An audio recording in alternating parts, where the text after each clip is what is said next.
மாபெரும் திறந்த இணையவழி பாடநெறி கற்றல் மூலம் இணைந்திருக்கும் மாணவர்கள் அனைவருக்கும் வணக்கம். நிலையான வளர்ச்சியின் முன்னோக்குகள் பற்றிய பாடத்திட்டத்திற்கு உங்களை வரவேற்கின்றேன். நம்ம பார்த்துட்டு இருக்கிற அந்த பாடம் சமூகம் மற்றும் பொருளாதார நிலைத்தன்மை பற்றி பார்த்துட்டு இருக்கோம். இதில் இன்னைக்கு நம்ம பார்க்கக்கூடிய தலைப்பு பசுமை சந்தைப்படுத்துதல் மற்றும் நிலையான தயாரிப்பு வடிவமைப்பு. இந்த சந்தைப்படுத்துதல் அப்படிங்கிற அந்த வார்த்தையை நம்ம ஆங்கிலத்தில் மார்க்கெட்டிங் அப்படின்னு சொல்லுவோம். அதாவது நம்மளுடைய சந்தைக்கு நம்ம ஒரு பொருளை எடுத்துட்டு வரோம் அப்படின்னா அந்த சந்தைக்கு என்ன மாதிரியான பொருட்கள் நம்ம எடுத்துட்டு வரோம், அதில் பசுமை, அந்த பசுமை அப்படிங்கிறது கிரீன், அதாவது நல்ல தூய்மையான சுற்றுச்சூழலுக்கு ஏதுவான சில பொருட்களை நம்ம சந்தைக்கு விற்பனைக்கு எப்படி எடுத்துட்டு வரோம் அப்படிங்கிறத பற்றியும், அந்த மாதிரியான பொருட்களை எப்படி நம்ம வடிவமைக்கிறோம், இது ரெண்டை பற்றியும் தான் இன்னைக்கு வகுப்பில் நம்ம பார்க்க போகிறோம். பொதுவாகவே இன்னைக்கு இருக்கக்கூடிய நம்ம முதல்ல ஒரு வகுப்பில் பார்த்தோம் சந்தை மற்றும் வர்த்தகம் பற்றி, நம்ம எப்படி நம்மளுடைய பொருளாதாரம் எப்படி இருக்குது அப்படின்னு பார்த்தோம். இந்த மாதிரியான வர்த்தக சந்தையில் பல பொருட்கள் நம்மளை சுற்றி இங்கே இருக்குது. ஆனால் இதில் ஒரு சில பொருட்களுக்கு மட்டும்தான் அந்த பசுமை அப்படிங்கிற அந்த ஒரு லேபிள்னு சொல்லலாம், ஒரு அடையாளம் அப்படிங்கிறது கொடுக்கப்பட்டிருக்கு. அப்பேற்பட்ட பொருட்களை நம்ம எப்படி கண்டறியறது? நுகர்வோர்கள் நிறைய இடத்துல ஏமாற்றப்படுகிறார்கள் அப்படின்னு சொல்லலாம். அதாவது கன்சியூமர்ஸ் ஆர் கெட்டிங் சீட்டட் அப்படின்னு சொல்லலாம். அப்போ அந்த மாதிரியாக இல்லாம உண்மையாவே சுற்றுச்சூழலுக்கு ஏதுவான பொருட்கள் நம்மளால எப்படி வாங்க முடியுது, அதை எப்படி வடிவமைக்கிறாங்க, அது உண்மையாலுமே சுற்றுச்சூழலுக்கு நல்ல ஏதுவான ஒரு பொருள் தானா அப்படிங்கிறத நம்ம எப்படி தெரிஞ்சுக்கிறதுங்கிற பற்றி தான் இன்னைக்கு இருக்கக்கூடிய பாடத்துல நம்ம பார்க்க போறோம். பொதுவாகவே பசுமை சந்தைப்படுத்துதல் என்றால் என்ன அப்படின்னு நம்மளுக்குள்ள ஒரு கேள்வி வரலாம். அதாவது ஒரு பொருள் சந்தைக்கு வரும்பொழுது அது சுற்றுச்சூழலை பாதிக்காமல் இருக்கணும் அப்படிங்கிற ஒரு குறியீடோ இல்லை மதியீடோ ஒரு அடையாளமோ அந்த ஒரு பர்டிகுலர் ப்ராடக்ட்ல, அதாவது நீங்கள் வாங்கக்கூடிய அந்த பொருளில் ஒரு அடையாளம் இருக்கும், ஒரு அடையாள சின்னம் இருக்கும். அது வாசகமாகவும் இருக்கலாம், இல்லை ஒரு லோகோக்களாகவும் இருக்கலாம், இல்லை வடிவமைக்கப்பட்ட ஒரு சின்னமாகவும் இருக்கலாம். அந்த மாதிரி கிரீன் கலரில், அதாவது பச்சை கலரில் ஒரு சாயம் போட்ட ஒரு லேபிள் மாதிரி ஒட்டியிருப்பாங்க, ஒரு அடையாள குறியீடு மாதிரி ஒட்டியிருப்பாங்க. இதைத்தான் நம்ம பசுமை சந்தைப்படுத்துதல் அப்படின்னு சொல்றோம். அப்போ விநியோகத்திற்கு வரக்கூடிய பொருட்களுக்கு இந்த மாதிரியான அடையாளங்கள் இருந்துதான் நம்ம அதை பசுமை பொருள் அப்படின்னு கண்டறிய முடியுது. இதுதான் பசுமை சந்தைப்படுத்துதல். அப்போ அந்த உரிமை எப்படி கொடுக்குறாங்க அப்படின்னா, நம்ம குப்பைகளே அன்றாடம் பார்த்தோம்னா மக்கும் குப்பை, மட்காத குப்பைன்னு ரெண்டு வகையாக நம்ம பிரிக்கிறோம். இதுல மக்கும் தன்மை கொண்டது, மட்காத தன்மை கொண்டது அப்படிங்கிறத பிரிச்சு மறுசுழற்சி அப்படின்னு சொல்றோம். மறுசுழற்சியில் என்னன்னா ரீசைக்கிளிங், மீண்டும் அதை வடிவத்திற்கு கொண்டு வருதல், வேற ஏதோ ஒரு பயன்பாட்டிற்காக வடிவத்திற்கு கொண்டு வருதல். இது சுற்றுச்சூழலுக்கு பாதுகாப்பான ஒன்று. அதே மாதிரி ஓசோன் லேயர் நம்ம சொல்றோம். இன்னைக்கு ஓசோன் லேயர்ல பூமி வெப்பமடைதல் காரணமாக ஓசோன் லேயர்ல ஓட்டை வந்துருச்சு அப்படின்னு சொல்றோம். அப்படின்னா என்னன்னா அதிகப்படியான கதிர்வீச்சுக்கள், அந்த நம்ம சொல்லக்கூடிய அந்த ரேடியேஷன்ஸ் நம்மளை நோக்கி கொண்டிருக்கிறது. அது மக்களுடைய மற்றும் உயிர் வாழினங்கள் அனைவருக்கும் பாதிப்பை ஏற்படுத்தும் தன்மை கொண்டது. அப்போ ஓசோன் நட்புனா ஓசோன் லேயரின் நட்பு பொருந்தியது. அதாவது வளிமண்டலத்தில் இருக்கக்கூடிய ஓசோன் லேயருக்கு நட்பு பொருந்திய ஒரு விஷயமாக இருக்கிறது. இவை எல்லாத்தையும் கருத்தில் கொண்டு நாம் பச்சை விளம்பரம் செய்கிறோம். அதாவது என்ன என்றால் கிரீன் மார்க்கெட்டிங். சந்தைக்கு அப்படிப்பட்ட பொருட்களை நாம் எடுத்து வருகிறோம் என்று சொல்லலாம்.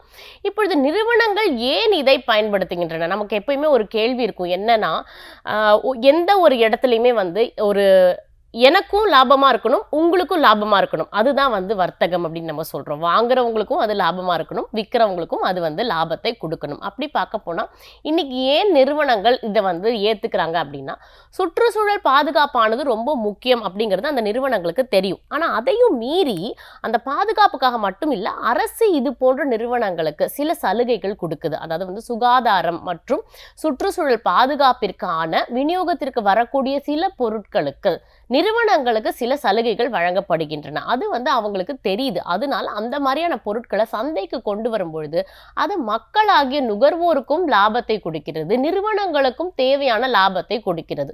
இப்போ பொதுவாகவே வளர்ந்த நாடுகள்னு சொல்லக்கூடிய ஐரோப்பிய நாடுகள் மற்றும் அமெரிக்கா போன்ற நாடுகள் எல்லாம் அவங்க இந்த மாதிரியான பொருட்கள் மட்டும்தான் வாங்கவே செய்வாங்க. அவங்க சந்தையிலேயே அந்த மாதிரியான பொருட்கள் மட்டும்தான் இருக்கும். ஏன்னா அவங்க அவங்களுடைய உயிருக்கு பாதுகாப்பான பொருட்கள் இதெல்லாம் தான் அப்படிங்கிற அந்த ஒரு வெளிப்படையான அடையாளம் அவங்களுக்கு தெரியும். அதனால அந்த பொருட்களை அவங்க ரொம்பவே அங்கீகரிக்கிறாங்க. இப்ப பார்த்தோம்னா வழிகாட்டிகள் எதை உள்காட்டுகின்றன, அதாவது நம்ம வழிகாட்டிகள்னு சொல்றோம்னா, நான் இப்போ ஒரு பொருள் போய் சந்தையில வாங்குறேன் அப்படின்னா நான் முதலே சொன்ன மாதிரி அதுல சில விளம்பரம் இருக்கணும், சில விளம்பர பொருட்கள் இருக்கணும், சில லேபிள் என்று சொல்லக்கூடிய சில குறியீடுகள் இருக்கணும். இதெல்லாம் இருக்கும்பொழுதுதான் ஒரு சாதாரண நுகர்வோருக்கு இந்த பொருள் சுற்றுச்சூழல் நட்பு பொருந்திய பாதுகாப்பான ஒரு பொருள் அப்படிங்கிறது புரியுது. இப்போ இதுக்கு சில கோட்பாடுகள் இருக்கு. கோட்பாடுகள் அப்படின்னா நாமளே சில கேள்விகள் கேட்டுக்கணும். அதாவது நம்ம ஒரு தகுதி சொல்றோம். இப்போ உங்களுக்கு புரியுற மாதிரி நான் சொல்றேன். ஒரு பொருள் நீங்க வாங்குறீங்க. இந்த பொருள் குறைந்தது ஒரு 50 ஆண்டு காலம் அப்படியே இருக்கும் அப்படின்னு அந்த பொருள் விற்கக்கூடியவங்க சொல்றாங்க அப்படின்னா, நீங்க முதல்ல கேட்க வேண்டிய கேள்வி, அதுக்கு ப்ரூஃப் இருக்கா? அது உண்மைதானா? அதுக்கு வேலிடிட்டி எப்படி? நீங்க 100 ஆண்டுகள் இல்ல 50 ஆண்டுகள் அது இருக்கும்னு நீங்க சொல்றீங்க. அப்போ அந்த தகுதியை எதன் மூலமா நீங்க சொல்றீங்க அப்படிங்கிறத புரிஞ்சுக்கணும். அதே மாதிரி ஒரு பொருளை தயாரிக்கும் பொழுது அது அந்த தொகுப்புக்குள்ள பொருந்துமா பொருந்தாதா அப்படிங்கிறதையும் நம்ம தெளிவுபடுத்தணும். அதாவது நான் சுற்றுச்சூழல் பொருந்தியதுன்னு சொல்றேன்னா, நான் அந்த பொருள் அந்த தொகுப்பு உள்ளுக்குள்ள அந்த வட்டத்துக்குள்ள பொருந்துமா பொருந்தாதா அப்படிங்கிறத நான் புரிஞ்சுக்கணும். அதே மாதிரி சுற்றுச்சூழல் பொருந்திய ஒரு விஷயம் அப்படின்னு நான் சொன்னேன்னா, அது எந்தெந்த இடங்கள்ல நன்மை பயக்கக்கூடியதாக இருக்கும். ஒரு உதாரணத்துக்கு நான் சொல்றேன். நீங்க ஒரு ஏதோ ஒரு பொருள் நீங்க கடையில வாங்குறீங்கன்னு வச்சுக்கோங்க. அந்த பொருள் சுற்றுச்சூழல் பாதுகாப்பான பொருள் அப்படின்னு சொல்லிடுறாங்க. அந்த பொருளுக்குள்ள நிறைய உட்பொருட்கள் இருக்கும். அந்த பொருட்கள்ல எத்தனை பொருட்கள் அந்த சுற்றுச்சூழலுக்கு ஏதுவானதாக இருக்கும் இருக்காது அப்படிங்கிறத நம்ம புரிஞ்சுக்கணும். அதாவது நம்ம இன்கிரீடியன்ஸ் அப்படின்னு சொல்லுவோம். ஒரு சமையல் பொருளை நம்ம எடுத்துக்கிட்டோம்னா கூட அதுல எத்தனை பொருட்கள் பாதுகாப்பானது, எத்தனை பொருட்கள் பாதுகாப்பு இல்லாதது அப்படிங்கிறது நம்ம உணவு உட்கொள்ளும் போது நம்ம சுகாதாரத்துக்கு நம்ம பேசுவோம். அதே சுற்றுச்சூழல்னு வரும்போது நம்ம பயன்படுத்தக்கூடிய பல்வேறு பொருட்கள் அது மின்சாரம் பொருந்திய பொருட்களாக இருக்கலாம், எலக்ட்ரிக்கல் அண்ட் எலக்ட்ரானிக் கேட்ஜெட்ஸ்னு சொல்றோம், இயந்திரம் பொருந்திய பொருட்களாக இருக்கலாம், கணினி சார்ந்த பொருட்களாக இருக்கலாம், அல்லது நீங்க ஆட்டோமொபைல் அதாவது வண்டி மற்றும் வாகனம் சார்ந்த பொருட்களாக இருக்கலாம், எந்த பொருட்களாக வேண்டுமானாலும் இருக்கலாம். ஆனால் அந்த பொருட்களை நாங்கள் சுகாதாரம் பொருந்திய சுற்றுச்சூழலுக்கு ஏதுவான பொருள் அப்படின்னு சொல்றோம்னா அதற்கான தர சான்றிதழும் அதற்கான குறியீடும் அதற்கான மதிப்பீடும் சரியான முறையில் வழங்கப்பட்டுள்ளதா, அப்படியானால் அதோடைய உட்பொருட்களுக்கும் அதே மதிப்பீடு இருக்கிறதா அப்படிங்கிறத நம்ம தெரிஞ்சுக்கணும். அதுதான் பொதுவான கோட்பாடுகள் அப்படின்னு சொல்றோம். அடுத்து வழிகாட்டிகள் எதை உள்காட்டுகின்றன. இப்போ நம்ம வழிகாட்டிகள்னு சொல்றோம்னா நம்ம அது எது மூலமா சொல்றோம். சில இடங்களில் வார்த்தைகளாக இருக்கும், சில பொருட்களில் வாசகங்களாக இருக்கும். நான் முதல்ல சொன்ன மாதிரி சின்னங்கள், லேபிள்கள், இந்த மாதிரி நிறைய ஒரு பிராண்டின் பெயர்களாக கூட இருக்கலாம். அந்த பொருளோட பிராண்டிங் கூட எக்கோ வேஸ்ட் அப்படின்னு ஒரு ப்ராடக்ட் இருக்குது. அந்த மாதிரி சில சில பொருட்களுக்கே அது இது சுற்றுச்சூழல் எக்கோ ஃப்ரெண்ட்லி அப்படி என்றால் சுற்றுச்சூழலுக்கு நட்பான பொருள் என்று சில வார்த்தைகள் அந்த பொருள்லேயே இருக்கும். அப்போ அதை பார்க்கும் போதே நமக்கு தெரியும் இந்த பொருள் வாங்கலாம் அப்படின்னு. அப்போ வர்த்தக சந்தைக்குள்ளுக்குள்ள வரும்பொழுதே அதை சந்தைப்படுத்துதல் பண்ணும்பொழுது, அந்த மார்க்கெட்டிங் செய்யும்பொழுது அவர்கள் இந்த பொருட்கள் சுற்றுச்சூழலுக்கு ஏதுவான ஒன்று என்று அவர்கள் வெளிக்காட்டுகிறார்கள். இது நம்மளால புரிஞ்சுக்க முடியுது. சுற்றுச்சூழல் சந்தைப்படுத்துதலின் உரிமை கோரல்கள் என்ன அப்படின்னா, பொதுவாகவே நம்ம சில இடங்கள் என்ன நினைக்கிறோம்னா இது பாதுகாப்பானதாக இருக்கும் அப்படின்னு நம்ம நினைக்கிறோம். ஆனால் சில இடங்கள்ல சில தவறான வழிநடத்தல்கள் இருக்குது. அதாவது என்னன்னா, அந்த பொருளுக்கு அப்படி போட்டிருப்பாங்க, சில மதியீடு குறியீடுகள் இருக்கும். ஆனால் நான் முதல்ல சொன்ன மாதிரி அந்த உட்பொருட்களுக்கு அதான மதியீடு இருக்காது. அப்போ நம்ம பொதுவாகவே அந்த லேபிளோ இல்லை அந்த அட்டையோ பார்த்த உடனே இது சுற்றுச்சூழலுக்கு ஏதுவான ஒன்று அப்படின்னு இருக்கும்போது நம்ம அதை நம்பிடுறோம். ஆனால் அது என்ன ஆகுதுன்னா, அதற்கான அந்த நிரூபிக்கப்படக்கூடியது வேலிடேஷன் சொல்கிறோம். அந்த உண்மையாகவே தர சான்றிதழ் பெற்று அதில் இருக்கக்கூடிய எல்லா பொருட்களுக்கும் அந்த சான்றிதழ் ஆய்வறிக்கை செய்யப்பட்டு சமர்ப்பிக்கப்பட்டுள்ளதா அப்படிங்கிறத நம்ம உறுதி செஞ்சுக்கணும். அப்புறம் என்ன ஆகும்னா, நம்ம ஒரு விளம்பரத்தை பார்க்குறோம். பொதுவாகவே எந்த விளம்பரமாக இருந்தாலும் இன்னைக்கு ஒரு குறிப்பிட்ட இது யாரையும் தனிப்பட்டு சொல்றது இல்லை, ஒரு குறிப்பிட்ட சில ஆட்கள் இப்போ ஒரு திரைத்துறை சார்ந்தவர்களோ இல்லை மற்றவர்களோ மக்களுக்கு ரொம்ப பரிச்சயமானவர்கள் ஒரு சில விஷயங்களை சொல்லும் பொழுது நாம் என்ன நினைக்கிறோம் அப்படின்னா அது உண்மை அப்படின்னு நம்ம நம்புகிறோம். அதோடைய ஆதாரம் என்ன, அது அரசாங்கத்தால் நிரூபிக்கப்பட்டுள்ளதா, அதற்கான தர சான்றிதழ் இருக்குதா அப்படிங்கிறத நம்ம பார்க்கறது இல்லை. சந்தைக்கு வரும்பொழுது சில பொருட்கள் பொய்யான முறையில் சந்தைப்படுத்தப்படுகிறது. அதை நம்ம புரிஞ்சுக்கிட்டு ஒரு நுகர்வோர் அப்படிங்கிற விழிப்புணர்வோட இந்த பொருட்களை வாங்கலாம், வாங்கக்கூடாதுங்கிற தன்மை வந்து நமக்கு இருக்கணும். அப்படி இருக்கும்பொழுது தான் நம்ம நிலைத்தன்மைன்னு சொல்லக்கூடிய அந்த சஸ்டைனபிலிட்டி அப்படிலேருந்து நம்ம தள்ளி போகாம அதோட ஒன்றி போயிட்டு இருக்கோம் நம்ம சொல்ல முடியும். அடுத்து பார்த்தோம் அப்படின்னா இங்க வந்து நம்ம அந்த மக்கும் தன்மை அப்படின்னு சொல்லக்கூடிய இடங்கள்ல வந்துட்டு ஒரு பொருளை தயாரிக்கும் பொழுது அது வந்து ஒரு குறுகிய காலகட்டத்திற்குள்ள நம்ம வந்து ஒரு பொருள் தயாரிக்கிறோம், அந்த பொருள் பயன்பாட்டுக்கும் வந்துடுது, பயன்படுத்தியும் முடிச்சிடுறோம். அதுக்கப்புறமேட்டு என்ன ஆகுது, அதற்கான சான்றிதழும் வாங்கிடுறோம். பிறகு அந்த பொருளின் ஆயுள் காலம் முடிவடைந்த பிறகு நம்ம என்ன செய்கிறோம், அந்த பொருளை வந்து எப்படி பயன்படுத்துகிறோம் அப்படின்னா சில இடங்களில் அது குப்பைகளாக போய் முடிகிறது. அப்போ மக்கா தன்மை கொண்டதாக மாறிவிடுகிறது. அப்போ அந்த பொருட்களை நம்ம வந்து என்ன பண்ணணும்னு தெரியாமல் அதை வந்து நம்ம சுற்றுச்சூழலுக்கு எதிர்மறையான ஒரு பொருளாக குவித்து வைத்து கொண்டிருக்கிறோம். அது வந்து சரி கிடையாது. அது வந்து ஒரு சீரழிவை நோக்கின பாதை அப்படின்னு நம்ம சொல்லலாம். இதை பற்றி இன்னும் விரிவாக நம்ம பார்ப்போம். அதாவது வந்துட்டு சில இடங்களில் வந்து நம்ம ஒரு சில பொருட்கள் வந்துட்டு இப்படி தான் அது தயாரிக்கிறோம், இப்படி தான் நம்ம வந்து அதை பேக்கேஜிங் செய்கிறோம் அப்படின்னு சொல்லி அது எல்லாத்தையும் செய்து ஒன்றாக வச்சு அதை நம்ம வந்து பயன்படுத்தி முடித்ததுக்கு அப்புறமேட்டு சில இடங்களில் வந்து நம்ம உரம் தயாரிக்கிறதுக்கு நம்ம எடுத்துகிட்டு போகிறோம். அந்த மாதிரி இடங்களில் அந்த மாதிரியான பொருட்கள் வந்துட்டு உரமாக, அதாவது வந்துட்டு அது நல்ல வந்து ஒரு உரமாக மாற்றம் செய்யப்பட்டாலோ மறுசுழற்சிக்கு கொண்டு வரப்பட்டாலோ அது மாதிரியான பொருட்களை வந்து நிச்சயமாக ஒரு நுகர்வோராக நம்ம வரவேற்கணும். சில இடங்களில் அப்படி பண்ணக்கூடிய தன்மை இருக்காது, ஆனாலும் அது சுற்றுச்சூழலுக்கு ஏதுவான பொருள் அப்படின்னு சொல்லி சந்தைப்படுத்தப்படுகிறது. அதாவது சந்தைக்குள்ளே அந்த மாதிரியான பொருட்கள் உள்ளே வந்துடுது. அப்போ அந்த மாதிரியான பொருட்கள் எப்படி கண்டுபிடிக்கலாம் அப்படின்னா அதை என்ன சொல்லுவாங்க அப்படின்னா தொட்டிலில் இருந்து சுடுகாடு மட்டும் அப்படின்னு சொல்லுவாங்க. அதாவது வந்துட்டு கிராடில் டு கிரேவ் அப்படின்னு ஒரு கான்செப்ட் சொல்லுவாங்க. அதில் என்ன அவங்க சொல்கிறாங்க அப்படின்னா ஒரு பொருளை நான் உருவாக்க ஆரம்பித்தது அதுதான் வந்து தொட்டில். அதை வந்து சந்தைப்படுத்தி அது பயன்பாடு முடிந்து வந்த பிறகும் கூட அந்த பொருள் வந்து முழுமையாகவே சுற்றுச்சூழலுக்கு பாதுகாப்பை மட்டுமே கொடுக்கும்.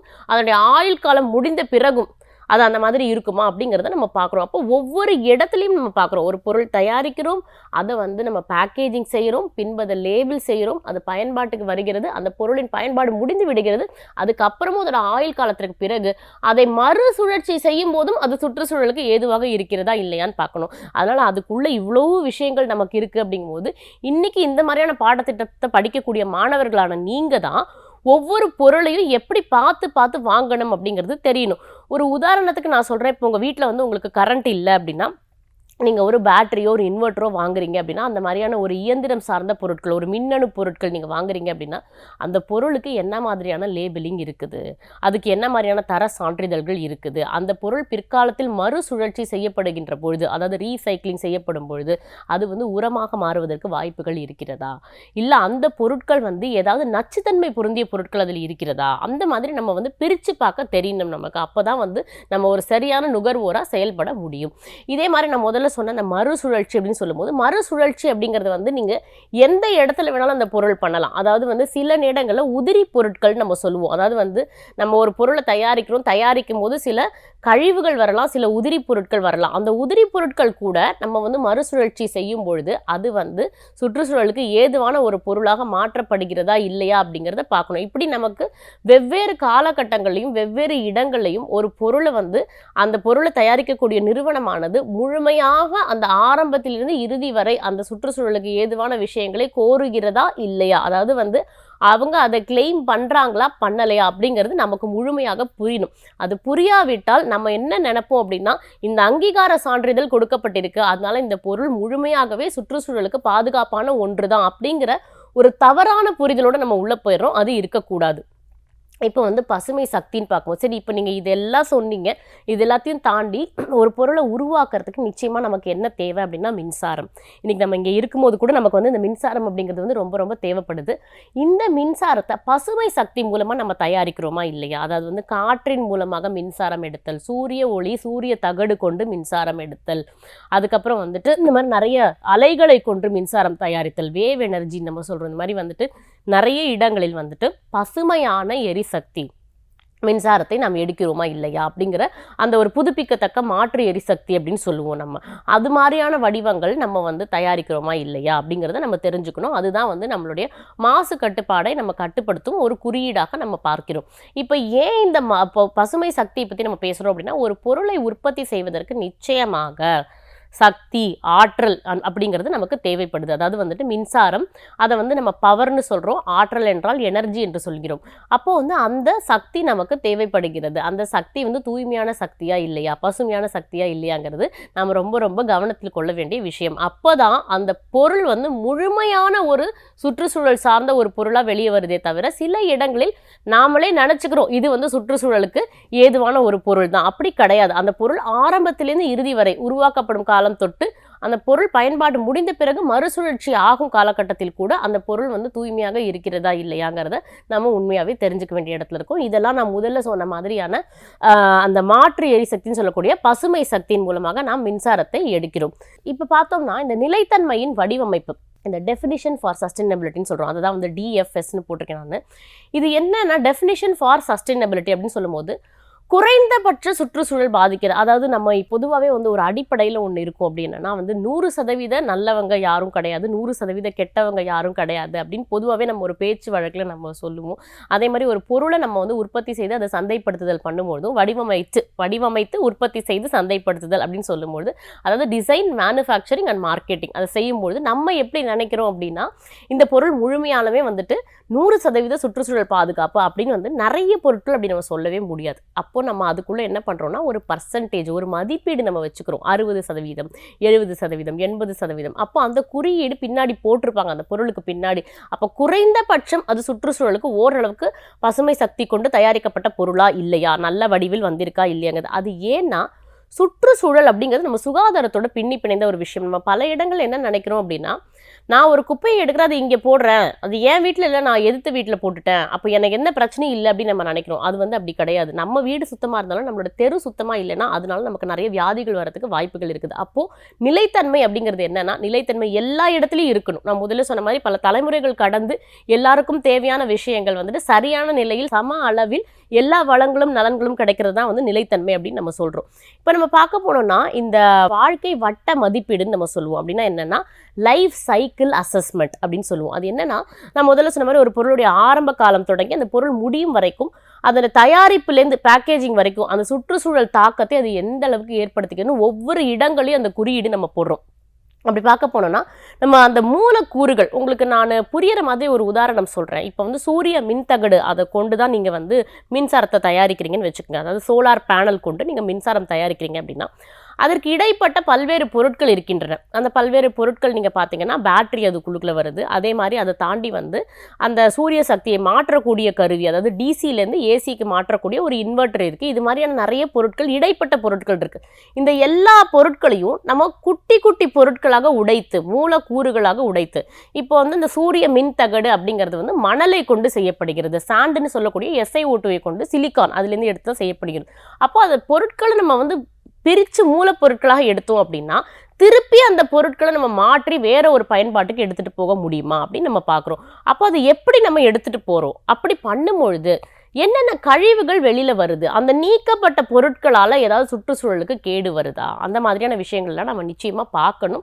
அப்படி பார்க்கும்பொழுது தான் நம்ம உண்மையாகவே வந்து ஒரு தூய்மையான இந்தியாவை, ஒரு தூய்மையான தமிழகத்தை உருவாக்குகிறோம் அப்படின்னு நம்மளால் சொல்ல முடியும். இப்போ உங்களுக்கு ஒரு இதில் வந்து நான் ஒரு உதாரணம் கொடுத்துருக்கேன். என்னென்னா, இது வந்து ஒரு காஃபி இயந்திரத்தின் வாழ்க்கை சுழற்சி. அப்படின்னா என்னென்னா, ஒரு காஃபி மிஷின் ஆனது எப்படி உருவாக்கப்படுகிறது அப்படின்னு பார்த்தோன்னா, பொதுவாகவே வந்துட்டு நம்ம வந்து ஒரு பேப்பர் வந்து அதில் எவ்வளோ எடுத்துக்கிறோம்னா 7.3 கிலோ நம்ம எடுத்துக்கிறோம். அதே மாதிரி பாலிஸ்டிரன் வந்து ஒரு 1 கிலோ எடுத்துக்கிறோம். அலுமினியம் அதை வந்து நம்ம வந்து ஒரு 0.3 and 0.1 கிலோ எடுத்துக்கிறோம். இது எல்லாமே ஒவ்வொரு முறை கொண்டு நம்ம அதை உருவாக்குறோம். எப்படின்னா இன்ஜெக்ஷன் மோல்டிங், எக்ஸ்ட்ரூஷன், ஃபோமிங், இது மாதிரியான முறைகளை கொண்டு, அதாவது மவுல்டிங்னா அதை வந்து வடிவமைக்கிறது, அந்த மாதிரி முறைகளை கொண்டு நம்ம எடுத்துக்கிட்டு எல்லாத்தையும் அசம்பிளி செய்கிறோம். அதாவது எல்லாத்தையும் ஒரு சேர்க்கிறோம். சேர்த்து அதை நம்ம பயன்பாட்டுக்கு நம்ம கொண்டு தர்றோம். அப்படி பயன்பாட்டுக்கு கொண்டு வரத்துக்கு நம்மளுக்கு இவ்வளவு யூனிட்ஸ் ஆஃப் மின்சாரம், அதாவது வந்து இவ்வளவு ஆற்றல் சக்தி, அதாவது மின்சார ஆற்றல் சக்தி, அதாவது கிட்டத்தட்ட வந்து 300க்கும் மேற்பட்ட மின்சார ஆற்றல் சக்தி நமக்கு தேவைப்படுகிறது. இப்போ இது எல்லாம் சேர்ந்து தான் அந்த காஃபி எந்திரம் வந்துட்டு உருவாக்கப்படுகிறது. இப்போ அது முடிந்த பிறகு, அதோட பயன்பாட்டு முடிந்ததுக்கு பிறகு அது சில கழிவுகளை நமக்கு குடிக்கிறது. இப்போ நமக்கு பிரச்சனை எங்கே பார்க்கணும்னா இந்த கழிவுகள் அப்படின்னு போட்டிருக்க இடத்துல தான் நம்ம பார்க்கணும். அப்போ இந்த கழிவுகளை நம்ம எப்படி வந்து சரிவர சுற்றுச்சூழலை பாதிக்காமல் எப்படி நம்ம வெளியேற்ற போகிறோம் அப்படிங்கிறது தான் இங்கே நமக்கு மிகப்பெரிய கேள்வி. அப்போ வந்து அந்த வாழ்க்கை வட்ட வடிவமைப்பு நம்ம சொல்லக்கூடிய அந்த லைஃப் சைக்கிள் அசஸ்மெண்ட் அதை எப்படி கணிக்கிறோம் அப்படின்னா இதை உருவாக்குதல் மட்டும் இல்லை, இந்த பொருளின் பயன்பாடு முடிந்த பிறகும் அதை நம்ம எப்படி வந்து அந்த கழிவுகளை வெளியேற்றுகிறோம், சரியான முறையில் செய்கிறோமா இல்லையாங்கிறது எல்லாம் மொத்தமாக சேர்ந்தது தான் ஒரு பொருளுடைய வடிவமைப்பு நம்ம சொல்கிறோம். இப்போ நம்ம வந்து பொதுவாகவே பார்த்தோம் அப்படின்னா இந்த உற்பத்தி செய்யும் பொழுது இப்போ நம்ம இது வரைக்கும் பார்த்தது வந்துட்டு சந்தைப்படுத்துதல் மார்க்கெட்டிங் பற்றி பார்த்தோம். நம்ம இப்போ உற்பத்தி செய்யும் பொழுது நம்ம பார்க்க வேண்டிய முக்கியமான விஷயம் என்னன்னா என்ன மாதிரியான ஆற்றல் சக்தியை பயன்படுத்துகிறோங்கிறத முதலே நான் சொல்லிட்டேன். அது வந்து சூரிய ஆற்றலா இல்லை வந்து காற்றின் மூலம் வரக்கூடிய ஆற்றலா அலைகளின் மூலம் வரக்கூடிய ஆற்றலா, நம்ம வந்து பொதுவாகவே வந்து அணு மின் அலைன்னு சொல்லக்கூடிய அந்த நியூக்ளியர் ஆற்றலை வந்து நம்ம முடிந்த அளவுக்கு குறைக்க நினைக்கிறோம். ஏன்னா அது சில உயிர் சேதங்களை ஏற்படுத்துகிறது.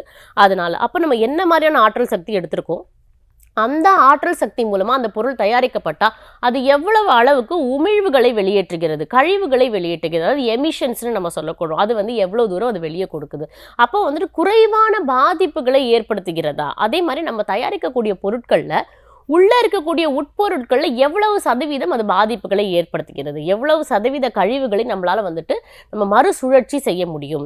இது ரொம்ப முக்கியமான விஷயம் என்னென்னா சில பொருட்கள் வந்துட்டு பழுதடைந்த பொருட்கள் இருக்கும், அதாவது வந்து ரொம்ப நாள் பயன்பாட்டுக்கு பிறகு பழுதடைந்த பொருட்கள் இருக்கும்.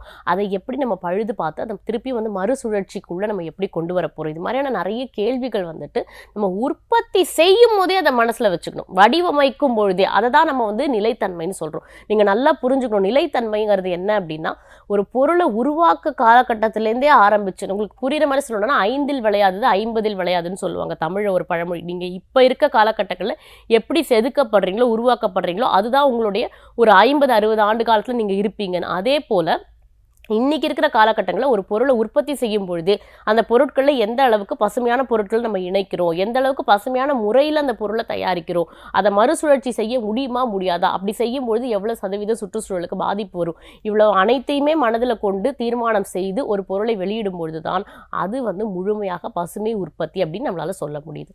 அப்படி பார்க்கும்பொழுது இந்த விநியோகம்ங்கிறது நான் முதலே சொன்ன மாதிரி என்ன அப்படின்னா நம்ம வந்து நிறைய இடங்களில் வந்து இந்த பேக்கேஜிங் அப்படின்னு நம்ம சொல்கிறோம். பேக்கேஜிங் செய்து அதை வந்து நம்ம வந்து உள்ளுக்குள்ள கொண்டு வரும். அப்ப என்ன ஆகுது அப்படின்னா அந்த போக்குவரத்து, இப்ப நம்ம வந்து ஒரு பொருளை எடுத்துட்டோம், அதை வந்து நம்ம ஒரு போக்குவரத்து மூலமா நம்ம வந்து ஒரு இடத்துக்கு அனுப்புறோம் அப்படின்னா அந்த இடத்துல கூட அதை பேக்கேஜிங் செய்து அந்த போக்குவரத்துக்காக உள்ள அனுப்பும்பொழுது கூட அது எந்த அளவுக்கு சுற்றுச்சூழலுக்கு ஏதுவாக இருக்கிறது அப்படின்னு பார்த்து தான் நம்ம வந்து அதை நம்ம கடைபிடிக்கணும். அதே மாதிரி வந்து அந்த எரிபொருட்களுக்கு மாற்று சக்தி நம்ம எந்த அளவுக்கு கொடுத்துருக்கோம் இது எல்லாத்தையுமே கணக்கீடு கொண்டு தான் அதை வந்து நம்ம வந்து விநியோகித்த இடங்களுக்கு, அதாவது வந்து நம்ம நுகர்வோருக்கு கொண்டு வரக்கூடிய இடங்களுக்கு நம்ம கொடுக்குறோமா இல்லையா அப்படிங்கிறத நம்ம பார்க்கணும். இப்போ நம்ம முக்கியமாக பார்க்க வேண்டியது என்ன அப்படின்னா பயன்பாடு மற்றும் பராமரிப்பு. இப்போ நான் வந்து உள்ளுக்குள்ள நுகர்வோருக்கு கொண்டுட்டேன், மக்கள் வந்து அதை பயன்பாட்டுக்குள்ளே வந்துட்டாங்க. இப்படி பயன்பாட்டுக்குள்ளே வந்ததுக்கு அப்புறமேட்டு மக்கள் சில இடங்களில் சரியான முறையில் பயன்படுத்தாமல் போகிறதுனாலையும் சில சுற்றுச்சூழல் பாதிப்புகள் ஏற்படுறதுக்கு வாய்ப்பு இருக்குது. அப்போது நம்ம அதை தயாரிக்கும் பொழுதே அந்த தயாரிப்பு யுக்திகள்னு நம்ம சில இடங்கள் சொல்கிறோம். அந்த தயாரிப்பு யுக்திகள் மக்களுக்கு புரிகிற மாதிரி இருந்தால் மட்டும்தான் அது சுற்றுச்சூழலுக்கு பாதிப்பை ஏற்படுத்தாமல் அவங்களால பயன்படுத்த முடியும். இல்லைன்னா சில இடங்களில் என்ன ஆகும்னா மிஸ்யூசிங், அதாவது தவறான முறையில் இதை பயன்படுத்தும் போது சில தவறுகள் வந்து நடக்கிறதுக்கான வாய்ப்புகள் இருக்குது. அதே மாதிரி வந்து நம்ம என்ன நினைக்கிறோம்னா ஒரு பொருளை வந்து நம்ம கொடுத்துட்டோம், சந்தைக்கு வித்துட்டோம், அதோட வந்து ஒரு நிறுவனத்தோட கடமை முடிஞ்சு போகுது அப்படின்னு நினைக்கிறோம். அப்படி கிடையாது. இப்போ வந்து எப்படி ஒரு பெண் வந்து திருமணமாகி போயிட்டா அந்த பெண்ணுக்கும் அந்த கொடுத்துட்டோம் நம்ம அப்படின்னு இந்த பெற்றோர்களுக்கும் எந்த சம்மந்தமும் கிடையாது, அந்த மாதிரி கிடையாது. அது வந்து அந்த மதருக்கும் அந்த குழந்தைக்கும் இடையில இருக்கக்கூடிய அந்த பாண்டிங் மாதிரி தான் நுகர்வோருக்கும் நிறுவனங்களுக்கும் இடையில இருக்கக்கூடிய அந்த தொடர்பு அப்படிங்கிறது வந்து அது பொருள் வித்த பிறகும் அவங்களுக்கு அந்த பொருள் மேலே முழுமையான அந்த ஒரு இது உண்டு. அதில் இருக்கக்கூடிய சில தவறுகளுக்கு வந்து நிறுவனங்கள் பொறுப்பும் நிச்சயமாக ஏற்றுக்கணும். அப்போ தான் வந்து அந்த அதே நேரத்தில் நம்ம வந்து ஒரு பொருளை உற்பத்தி பண்ணுறோம் அப்படின்னா அதோடைய ஆயுள் காலம் சரியாக நம்ம குறிப்பிடணும். ஒரு மருந்துலேருந்து ஆரம்பித்து எல்லாத்துக்குமே வந்து ஆயுள் காலம் எவ்வளோ நாள் இருக்குது அப்படிங்கிறத நம்ம சரியான முறையில் குறியீடு செய்யணும். அப்போதான் அதே மாதிரி எப்படி ரீஃபில் பண்ணணும், எந்த அளவுக்கு நம்ம ரீஃபில் பண்ணணும். சில பொருட்கள் வந்து ரீஃபில் பண்ணி பயன்படுத்தலாம். இன்னும் சொல்ல போனால் வந்துட்டு இந்த பிளாஸ்டிக் போன்ற பொருட்கள் நான் நிறைய பேரை பார்க்குறேன். இன்றைக்கும் அந்த பிளாஸ்டிக் இதில் தான் வந்து குடி தண்ணீர் நீங்கள் குடிக்கிறீங்க, அது அந்த பாட்டிலுக்கு பின்னாடியே போட்டிருப்பான் ஒரு முறை பயன்படுத்தவும் 2 முறை பயன்படுத்தவும் ஒரு நம்பர் இருக்கும். அந்த நம்பர் நீங்கள் பார்த்துட்டு இருக்கிற மாணவர்கள் எத்தனை பேர் பார்க்குறீங்கன்னு தெரியல. ஆனால் அதெல்லாம் நீங்கள் ரொம்ப கரெக்டாக பார்க்கணும். பார்த்தா தான் வந்து நம்ம சரியான முறையில் பயன்படுத்துகிறோமா இல்லையா அப்படிங்கிறது நமக்கு புரியும். அதே மாதிரி வந்துட்டு நம்ம வந்து ஒரு பொருள் தயாரித்து முடித்த பிறகு அதோடைய ஆயுள் வந்து நீட்டிக்கலாமா நீட்டிக்க கூடாதாங்கிறது அந்த நிறுவனம் தான் வந்து தீர்மானிக்கணும். ஸோ இதுதான் வந்து அந்த நுகர்வோருக்கும் நிறுவனத்துக்கும் இடையில் இருக்கக்கூடிய சரியான புரிதல் அண்ட் தொடர்புன்னு சொல்லலாம். அது இல்லாத காலகட்டங்களில் தான் வந்துட்டு நிறைய இடங்களில் என்ன ஆகுது அப்படின்னா பலவித பிரச்சனைகளை நாம் சந்திக்கிறோம். அது எல்லாம் இல்லாமல் இருந்தால் தான் அதை வந்து சுற்றுச்சூழலுக்கு ஏதுவான உண்டு அப்படின்னு சொல்லலாம். இப்போ அதை தாண்டி நம்ம பார்க்க போனோம்னா வந்துட்டு சில இடங்களில் வந்து என்னென்ன பொருட்கள் நம்ம வச்சிருக்கலாம், என்னென்ன பொருட்கள் நம்ம நீக்கணும் அப்படின்னு நம்ம யோசிக்கணும். இதில் வந்து நான் உங்களுக்கு ஒரு சில குறிப்புகள் நான் சொல்ல போகிறது என்னென்னா, நம்ம பொதுவாகவே வந்து ஆங்கிலத்தில் 6R ரூல் அப்படின்னு சொல்லுவோம். அதாவது 6R ரூல் அப்படின்னு சொல்லுவோம். அதில் வந்து குறை அப்படின்னா என்னென்னா ரெடியூஸ், முடிஞ்ச அளவுக்கு கம்மி பண்ணுங்க. அப்போ வந்து எந்தெந்த இடங்கள்லாம் ஒரு பொருட்களை நம்ம சிக்கனப்படுத்தி பயன்படுத்த முடியும் அப்படின்னு சொல்லிட்டு நம்ம பார்க்க போகிறோம். அதே வந்து மறுபரிசீலனை, அதாவது வந்துட்டு மறுபடியும் திங்க் பண்ணுங்க, ரீதிங்க். அதாவது வந்து நான் வந்து ஒரு பொருள் பயன்பாட்டுக்கு வேண்டான்னு ஒதுக்கிட்டேன் அப்படின்னா இது வேணுமா வேணாமா அப்படின்னு நம்ம வந்து ரீதிங்க் பண்ணணும். அதுக்கப்புறம் மறுபயன்பாடு, ஐ வாண்ட் டு ரீயூஸ். முதல்ல ரெடியூஸ்னு சொல்லிட்டேன், ரீதிங்க்னு சொல்லிட்டேன், அப்புறம் ரீயூஸ். அதுக்கப்புறமேட்டு என்னது, குப்பை. நம்ம வந்துட்டு ஓகே அதை வந்து நம்ம வேண்டாம் அப்படின்னு ரெஃப்யூஸ், நம்ம சில இடங்கள் அதை வந்து ஒதுக்கிடுறோம், நம்ம அதுக்கு வேணாம் அப்படின்னு சொல்லி நம்ம தள்ளி வச்சிடறோம். மறுசுழற்சி, திருப்பி அந்த சுழற்சிக்குள்ளே கொண்டு வரோம் அப்படின்னா ரீசைக்ளிங். நான் திருப்பி அதை யூஸ் பண்ண முடியுமா முடியாது, அந்த பொருளோட காலம் முடிஞ்சிருச்சு ஆனால் அதை எப்படி நான் வந்து திரும்பி யூஸ் பண்ணுறேன். பழுதுபார், ரிப்பேர். சரி, நான் வந்து இது ஆயுள் காலம் முடிஞ்சிருச்சு, அதை சரி பண்ணி நான் வந்து நீட்டிக்க முடியுமா முடியாதா. அப்போது வந்து இந்த 6Rன்னு சொல்லக்கூடிய இந்த ஆங்கிலத்தில் இந்த குறைக்கிறது, மறுபரிசீலனை செய்கிறது, அதுக்கப்புறம் வந்து மறுபயன்பாடு, ரீயூஸ், திருப்பி அதே அப்ளிகேஷனுக்கு அதே துறைக்கு அதை திருப்பி கொண்டு வர்றது, அதுக்கப்புறம் வந்துட்டு அது குப்பைன்னு கருதி நம்ம வந்து அதை ஒதுக்க முடியும். சில பொருட்களை ஒதுக்கி வைக்க முடியும், சில பொருட்களை மறுசுழற்சி வேற ஒரு துறைக்கு நம்ம எடுத்துகிட்டு போக முடியும். அப்புறம் ரிப்பேர் பண்ணுறது, இது எல்லாம் பண்ண முடியுமா முடியாதா அப்படிங்கிறது தான் வந்து அந்த நீக்கல்னு சொல்லக்கூடிய அந்த ஒரு வடிவத்துக்குள்ளுக்குள்ள நம்ம 6 ஆறுகள் நம்ம யூஸ் பண்ணுறோம். அப்படி யூஸ் பண்ணும்போது பார்த்தோம் அப்படின்னா முதல்ல வந்து குறைக்கவும். நான் முதல்ல சொன்ன மாதிரி வந்து நீங்கள் வந்து ஒரு பொருள் வந்துட்டு தயாரிக்கிறீங்க அப்படின்னா தேவையான பொருட்களின் அளவை குறைக்கவும். இப்போ நான் வந்து ஒரு பொருளுக்கு தேவையானதுக்கு இவ்வளவு சதவீத அலுமினியம் இருந்தால் போதும் அப்படின்னு நான் உள்ளுக்குள்ளே கொண்டு வரேன் அப்படின்னா அளவுக்கு அதிகமான பயன்பாடு இருக்கக்கூடாது. அந்த பொருளை உருவாக்கும் போதே அதுக்கு இவ்வளவு தான் தேவை, அப்புறம் இவ்வளோ தான் கொடுக்கணும்னு செஞ்சு அந்த ஒரு சமையலே பொதுவாக நீங்கள் பார்த்தீங்க அப்படின்னா ஒரு சில தாய்மார்கள் மட்டும்தான் வந்து சமைக்கும் போது இந்தந்த பொருள் இவ்வளோ அளவு சரியான விகிதத்தில் இருந்தால் தான் அந்த சாப்பாடும் மிஞ்சாது, அதே நேரத்தில் அவங்க அந்த ப்ரப்போர்ஷன்னு சொல்லக்கூடிய இந்த சரி விகிதம் வந்து ரொம்ப சரியான முறையில் இருக்கும். அதுதான் வந்து முதல்ல குறைக்கவும் அப்படின்னு நான் சொல்கிறேன். இது வந்து நிறைய ஐரோப்பிய நாடுகளையும் குறிப்பாக யூகேல வந்து இந்த பொருட்களை வந்து அவங்க வடிவமைக்கும் பொழுது அவங்க வந்து இந்த குறைக்கவும் அப்படிங்கிற அந்த ஒரு கான்செப்டை வந்து ரொம்ப சரியாக அவங்க மனசில் வச்சு எல்லா பொருட்களையும் தயாரிக்கிறாங்க. அடுத்து நம்ம பார்க்க போனால் வந்துட்டு மறுபயன்பாடு. ஒரு பொருளின் மறுபயன்பாடு என்பது அப்படின்னா அந்த மூலப்பொருட்கள், நான் சொல்லக்கூடிய இந்த மூல உட்பொருட்கள் மற்றும் மறுசுழற்சிக்கு தேவையான ஆற்றல் மற்றும் வளங்களை குறைக்கிறது. நம்ம நல்லா பார்த்தோம் அப்படின்னா வந்து நம்ம இந்த மாதிரி வந்து மறுபயன்பாட்டுக்கு கொண்டு வரும். இப்போ நான் வந்து அந்த உட்பொருட்களை பிரித்து அதில் இருக்கக்கூடிய சில பொருட்களை வேற ஒரு பயன்பாட்டுக்கு உள்ளே எடுத்துகிட்டு போகிறேன் அப்படின்னா எனக்கு வந்து ஆரம்பத்தில் அதை உருவாக்கக்கூடிய தேவையான இருக்கக்கூடிய அந்த ஆற்றல் சக்தியானது குறைக்கப்படுகிறது, அதுக்கு தேவையான பொருட்களும் குறைக்கப்படுகிறது. அப்போ நம்ம என்ன பண்ணோம், பொருளாதார ரீதியாகவும் இந்த மாதிரி பண்ணும்பொழுது நம்மளுக்கு சில பயன்கள் கிடைக்கிறதுக்கான வாய்ப்புகள் இருக்குது. அடுத்து நம்ம பார்க்க போனோம் அப்படின்னா மறுசுழற்சி. நான் மறுசுழற்சி பற்றி ஏற்கனவே நிறைய சொல்லிட்டேன். ஒரு பொருள் வந்து காலம் முடிந்த பிறகும் அதை பிரித்து எடுத்து பகுப்பாய்வு செஞ்சு அதை வேற ஒரு அப்ளிகேஷனுக்கு, அதாவது வேற ஒரு பயன்பாட்டுக்கு நம்மளால் எடுத்துகிட்டு போக முடியும் அப்படின்னா நிச்சயமா முடிந்த அளவுக்கு அதை நீங்க பண்ணுங்க. அது வந்து ரொம்ப ரொம்ப நல்லது அப்படின்னு சொல்லலாம். அதுக்கு அடுத்து பார்த்தோம் அப்படின்னா வந்துட்டு மறுபரிசீலனை செய்யுங்கள். அதாவது வந்து ஒரு தயாரிப்பு நிறுவனமானது அந்த இது வந்து முடிஞ்சிருச்சு அப்படின்னா அதுக்கப்புறமேட்டு அதில் இருக்கிற பொருட்களுடைய அளவை எடுத்து அதை வந்து நேர்மறையான முறையில் என்ன தாக்கத்தை சுற்றுச்சூழலுக்கு ஏற்படுத்த முடியும் அப்படின்னு சொல்லி அதை கொஞ்சம் மறுபரிசீலனை செய்து அதை வந்து அவங்க பயன்பாட்டுக்கு கொண்டு வர்றது ரொம்ப நல்ல விஷயம். அடுத்தது வந்து மறுக்கப்பட்டது. அதாவது வந்து நம்ம வந்து என்னன்னா இது வேண்டாம் அப்படின்னு ரெஃப்யூஸ் பண்ணிடுறது. நம்ம வந்து இதை வந்து உற்பத்தி செய்யக்கூடிய மூலக்கூறுகள் நம்ம உள்ளே எடுத்துக்கிறோம்னா சில பொருட்களை நம்ம முடியாது அப்படின்னு நம்ம அதை நிராகரிச்சிடணும். ஏன்னா அப்போதான் வந்து நம்ம நிலைத்தன்மையின் கோட்பாடுக்குள்ளே வந்து நம்மளால் உள்ளே இருக்க முடியும். கடைசியாக நம்ம பார்க்கக்கூடியது என்ன அப்படின்னு பார்த்தோம்னா பழுது. நான் முதல்ல சொன்ன மாதிரி அதை நம்ம சரி செய்ய முடியுமா, முடிந்த அளவுக்கு நம்ம நிராகரித்து விட்டோம், அப்படி இல்லை சில இடங்களை சிந்தித்து பார்த்து அதை கொஞ்சம் பழுது பார்த்து மீண்டும் அதை பயன்பாட்டுக்கு கொண்டு வரக்கூடிய வாய்ப்புகள் இருந்தால் அந்த வாய்ப்புகளை நம்ம தவற விட வேண்டாம், அதை வந்து நம்ம எடுத்துக்கலாம். இப்படி பார்க்க போனால் இதெல்லாம் தான் வந்து நம்ம ஒரு பொருளை வடிவமைக்கும் பொழுது நம்ம என்னென்னலாம் நம்ம கருத்தில் கொள்ளணும் அப்படின்னு நம்ம பார்த்துட்டோம். இதுக்கு அடுத்து பார்த்தோன்னா நான் முதலே சொன்ன மாதிரி வந்து ஒரு பொருளை உருவாக்கும் பொழுது சஸ்டைனபிலிட்டி, அதாவது இந்த வந்து அந்த நிலைத்தன்மை நம்ம எந்த அளவுக்கு நம்ம எடுத்துக்க முடியும் அப்படின்னு சொல்ல போனோம்னா, முதலே சொன்ன மாதிரி அந்த சுழற்சியின் வடிவமைப்பு, நம்ம வந்து இந்த பொருளை வந்து உருவாக்கும் பொழுது நம்ம நம்ம இயற்கையான பொருட்கள் முறையை கொண்டு தான் நம்ம வந்து அதை உருவாக்குறோமா, அப்போ வந்து அது வந்து அந்த பாதுகாப்பான வடிவமைப்பு, அந்த வட்டத்துக்குள்ளே அது இருக்கா இல்லையா, இது எல்லாமே நம்ம தெரிஞ்சுக்கிறோம். அப்போ தகவல் தொடர்பு வடிவமைப்பு இது முடிஞ்சதுக்கு அப்புறமேட்டு அதை பேக்கேஜிங் எல்லாம் செஞ்சு முடிச்சு நுகர்வோர் கிட்ட வரும்போதும் அது வந்து எந்த அளவுக்கு துல்லியமான முறையில் நுகர்வோரை வந்து சேர்ந்துருக்குது, இது எல்லாமே நம்ம தெரிஞ்சுக்கிறது தான் அந்த ஒட்டுமொத்த வடிவமைப்பு அப்படின்னு நம்ம சொல்கிறோம். இப்படி சொல்லும் போது உற்பத்தியாளர்களுக்கு நம்ம பொதுவாகவே பார்த்தோம்னா நம்ம நுகர்வோர் பார்க்குறோம், உற்பத்தியாளர்கள் பார்க்குறோம். இவங்க 2 பேருக்குமே எந்த அளவுக்கு வந்து அந்த பொருள் வந்து நன்மையை வகிக்கிறது அப்படிங்கிறத பார்க்குறோம். அதே மாதிரி நம்ம இன்னைக்கு வந்து ஒரு சந்தைக்குள்ளே ஒரு பொருளை விடும்பொழுது அதுக்கு நிறைய வந்து போட்டிகள், எதிர்வினையான சில பொருட்களும் உள்ளே இருக்கும், நேர்மறையான சில பொருட்களும் இருக்கும். அப்போ வந்து அந்த போட்டித்தன்மையை நம்ம வந்து எந்த அளவுக்கு பராமரிக்கிறோம் அப்படின்னு நம்ம சொல்கிறோம். அதுக்கப்புறம் உற்பத்திக்கான செலவுகளை குறைத்தல் ரொம்ப ரொம்ப நம்ம முக்கியமாக பார்க்க வேண்டிய விஷயம் என்னென்னா, ஒரு பொருளை உருவாக்கும் போது அதுக்கான செலவுகள் நம்ம வந்து எந்த அளவுக்கு குறைக்கிறோம்.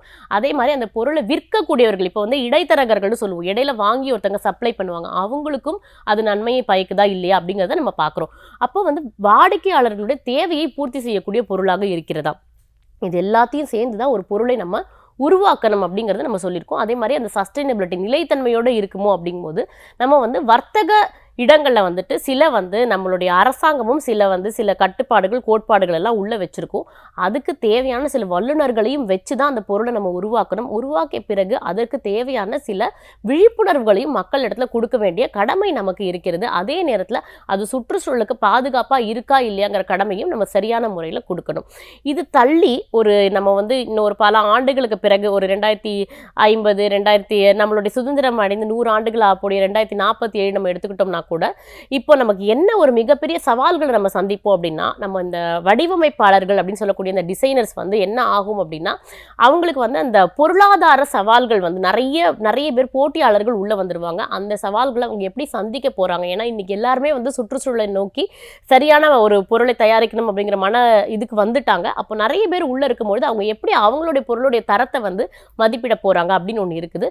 அதே மாதிரி வந்துட்டு இந்த வடிவமைப்பு மற்றும் உற்பத்தியாளர்கள் எந்த அளவுக்கு வந்துட்டு அவங்களுடைய அந்த குழுக்களுடைய தலைவர்கள் நிறைய பேர் இருப்பாங்க. அப்போ அவங்க என்ன மாதிரியான பாலிசின்னு சொல்லக்கூடிய மக்களுக்கு தேவையான குறிக்கோள்கள் எப்படி உருவாக்க போறாங்க, அப்போ ஒரு நிலையான எதிர்காலம் சாத்தியம் இல்லையா அப்படின்னு வரும்பொழுது நிறைய பேர் உள்ள இருந்தாங்க அப்படின்னா அதுக்கான வழிமுறைகள் எப்படி நம்ம உருவாக்கணும் அப்படிங்கிறதுக்கான விஷயங்களையும் நம்ம இப்பவே செஞ்சு வச்சுக்கணும். அப்போதான் 2050 அது போன்ற சவால்களை நம்மளால தவிர்க்க முடியும். ஸோ இன்னைக்கு பாடத்தில் நம்ம வந்து எப்படி ஒரு பொருளை வந்து நிலைத்தன்மையோடு பொருந்தி வடிவமைக்கிறது மற்றும் அதை சந்தைப்படுத்துதல், அதாவது வந்து பசுமை சந்தைப்படுத்துதல், கிரீன் மார்க்கெட்டிங் எப்படி பண்ணுறோம் அப்படிங்கிறத பார்த்தோம்.